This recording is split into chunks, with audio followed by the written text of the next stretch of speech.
ಮುಳಬಾಗಿಲು ತಾಲೂಕು ಮುಸ್ತೂರು ಗ್ರಾಮ ಪಂಚಾಯಿತಿ ಕರಡಿಗಾನಹಳ್ಳಿಯಲ್ಲಿ ನೂತನ ಕೋದಂಡರಾಮಸ್ವಾಮಿ ದರ್ಶನ ಪ್ರತಿಷ್ಠಾಪನಾ ಕಾರ್ಯಕ್ರಮ. ಸೀತಾ, ಲಕ್ಷ್ಮಣ, ಹನುಮತ್ ಸಮೇತ ಶ್ರೀ ಕೋದಂಡರಾಮಸ್ವಾಮಿ ನೂತನ ಶಿಲಾವಿಗ್ರಹ ಹಾಗೂ ವಿಮಾನ ಗೋಪುರ ತುಂಬಾಭಿಷೇಕ ಕಾರ್ಯಕ್ರಮಕ್ಕೆ ಕಾಡೇನಹಳ್ಳಿ ನಾಗರಾಜ್, ಗೊಲ್ಲಹಳ್ಳಿ ಪ್ರಭಾಕರ್ ಗ್ರಾಮಸ್ಥರಿಂದ ಅದ್ದೂರಿ ಸ್ವಾಗತ ನೀಡಲಾಯಿತು.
ಈ ದಿನ ಕರಡಿಗಾನಹಳ್ಳಿ ಮತ್ತು ಕರಡಿಗಾನಹಳ್ಳಿ ಕ್ರಾಸ್ ನಲ್ಲಿ ಏನು ಕೋದಂಡರಾಮ ಸ್ವಾಮಿ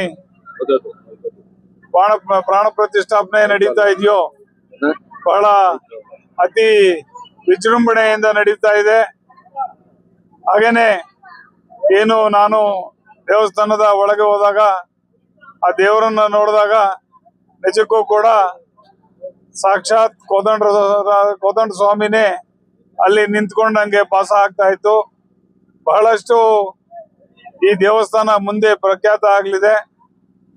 ಏನು ಈ ದೇವಸ್ಥಾನ ಮಾಡಿರ್ತಕ್ಕಂಥದ್ದು ಸುತ್ತಮುತ್ತಲಿನ ಗ್ರಾಮಸ್ಥರು ಮತ್ತು ಈ ದಾರಿನಲ್ಲಿ ಓಡಾಡ್ತಾ ಇರ್ತಕ್ಕಂಥ ಎಲ್ರಿಗೂ ಕೂಡ ಈ ದೇವರಲ್ಲಿ ಬಂದು ಭಕ್ತಿಯಲ್ಲಿ ಪ್ರಾರ್ಥನೆ ಮಾಡ್ಕೊಂಡು ಹೋಗೋದಕ್ಕೆ ಒಂದು ದಿನ ಮಾಡಿಕೊಟ್ಟಿದ್ದಾರೆ. ಈ ಒಂದು ದೇವಸ್ಥಾನ ಆಗ್ಲಿಕ್ಕೆ ಕಾರಣರಾದಂತ ಕರಡಿಗಾನಹಳ್ಳಿ ಗ್ರಾಮಸ್ಥರು ಮತ್ತು ಇನ್ನೂ ಅನೇಕ ಜನ ದಾನಿಗಳು ಕೂಡ ಈ ಒಂದು ದೇವಸ್ಥಾನ ಆಗ್ಲಿಕ್ಕೆ ಕಾರಣರಾಗಿದ್ದಾರೆ.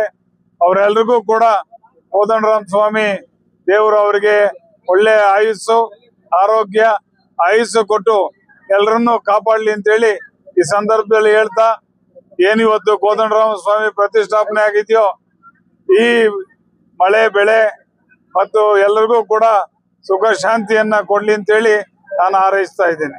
ಜೈ ಶ್ರೀರಾಮ್. ಇವತ್ತಿನ ದಿನ ನಮ್ಮ ಮುಷ್ಟೂರು ಪಂಚಾಯಿತಿಯ ಕರಡಿಗಾನಹಳ್ಳಿ ಗ್ರಾಮದಲ್ಲಿ ಶ್ರೀ ಕೋದಂಡರಾಮಸ್ವಾಮಿ ಪ್ರಾಣ ಪ್ರತಿಷ್ಠಾಪನೆ ದಿವಸ ನಮ್ಮ ಅಧ್ಯಕ್ಷರು ನಮ್ಮ ನಾಗರಾಜನ್ನವರ ಜೊತೆ ಬಂದು ನಾವು ಆ ಕೋದಂಡರಾಮ ಸ್ವಾಮಿ ದರ್ಶನವನ್ನು ಪಡೆದಿದ್ದೇವೆ. ಆ ತಂದೆಯ ಆಶೀರ್ವಾದವನ್ನು ಕೂಡ ನಮ್ಮ ಮೇಲೆ ಇರಲಿ. ಮತ್ತು ಏನು ಕರಡಿಗಾನಹಳ್ಳಿಯಲ್ಲಿ ನನ್ನ ತಿಳಿದ ಮಟ್ಟಿಗೆ ಇದು ಮೊದಲನೇ ದೇವಸ್ಥಾನ. ಇದುವರೆಗೂ ಕೂಡ ಕರಡಿಗಾನಹಳ್ಳಿಯಲ್ಲಿ ದೇವಸ್ಥಾನ ಇಲ್ಲ. ತುಂಬಾ ತಡವಾದರೂ ಕೂಡ ಬಹಳ ಅದ್ಭುತವಾಗಿ ಬಹಳ ವಿಶೇಷವಾಗಿ ಕೋದಂಡರಾಮ ಸ್ವಾಮಿ ದೇವಸ್ಥಾನವನ್ನ ನೂರಾರು ಜನಕ್ಕೆ, ನೂರಾರು ವಾಹನಗಳು ಓಡಾಡುವ ರಸ್ತೆಗೆ ಅನುಕೂಲಕರವಾಗಿ ದೇವಸ್ಥಾನವನ್ನ ನಿರ್ಮಾಣ ಮಾಡಿದ್ದಾರೆ. ಇದೆಲ್ಲ ಕೂಡ ಕರಡಿಗಾನಹಳ್ಳಿ ಗ್ರಾಮಸ್ಥರಿಗೆ ಅವರು ಒಗ್ಗಟ್ಟು ಪ್ರದರ್ಶನದಿಂದ ಪಕ್ಷ ಭೇದವಿಲ್ಲದೆ ಈ ದೇವಸ್ಥಾನವನ್ನು ನಿರ್ಮಿಸಿಕೊಟ್ಟು ಆ ಕರಡಿಗಾನಹಳ್ಳಿ ಗ್ರಾಮಸ್ಥರೆಲ್ಲರಿಗೂ ಕೂಡ ಆ ಕೋದಂಡರಾಮ ಸ್ವಾಮಿ ಆಶೀರ್ವಾದ ಇರಲಿ. ಅವರ ಮನೆಯಲ್ಲಿ ಎಲ್ಲ ಮಕ್ಕಳು ಮುಂದೆ ವಿದ್ಯಾಭ್ಯಾಸದಲ್ಲಿ ಮುಂದೆ ಹೋಗಿ